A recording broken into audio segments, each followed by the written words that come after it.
Hello everyone, welcome back to my channel. In today's video, I'm going to show you how to block ads on the Facebook app. Let's dive in. First, open the Facebook app on your mobile device. Once you're in, tap the menu icon located at the top right corner of the screen.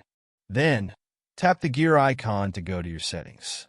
Next, head to the Meta Account Center and scroll down until you find Ad Preferences.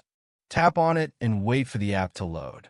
In this section, you'll see options like Customize Ads and Manage Info, which allow you to control the types of ads Meta shows you.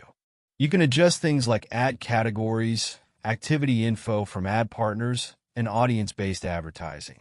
For example, you can choose not to see ads outside of the app. Just tap on Ads Shown Outside of Meta and select Not Allowed.